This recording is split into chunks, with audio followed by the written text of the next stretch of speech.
लोकसभा निवडणुकीमध्ये मुस्लिम बहुल मतदारसंघात महाविकास आघाडीला मोठं यश मिळालं आणि त्यानंतर वोट जिहादचा मुद्दा ऐरणीवर आला। मात्र आता मुस्लिम बहुल मतदारसंघातच महायुतीला मोठं यश मिळालंय। ते नेमकं कसं? मुस्लिम समाज महायुतीच्या पाठीशी उभा राहिलाय का? यावरचा हा एक स्पेशल रिपोर्ट पाहूया। मुस्लिम बहुल मतदारसंघात महायुतीच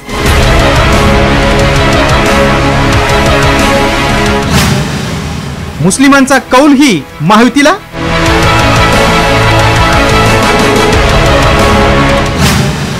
मुस्लिम मतविभाजन महायुतीच्या पथ्यावर। वोट जिहादच्या माध्यमातून आम्ही सरकार बदलून टाकू हे जर सांगत असतील तर तुम्हाला देखील मतांचं धर्मयुद्ध करावं लागेल।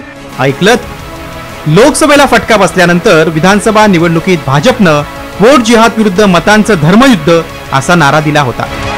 मात्र भाजपनं केलेल्या धार्मिक ध्रुवीकरणाच्या आवाहनानंतरही मुस्लिम बहुल भागानं महायुतीला कौल दिल्याचं चित्र आहे। राज्यातील 38 पैकी 21 जागांवर महायुती तर 16 जागांवर महाविकास आघाडीला यश मिळाले। मुस्लिम बहुल मतदारसंघात कोणत्या पक्षाला किती जागा मिळाल्यात ते पाहूया।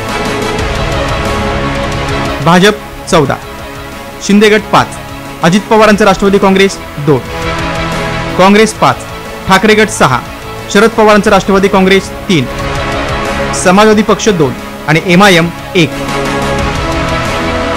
राज्यात 1.5 कोटी मुस्लिम मतदार आहेत। तर लोकसभा निवडणुकीत अल्पसंख्याक मतदार महाविकास आघाडीच्या पाठीशी उभा राहिल्याचं चित्र होतं। त्यामुळे वोट जिहादचा 14 मतदारसंघात फटका बसल्याचा आरोप फडणवीसांनी केला होता।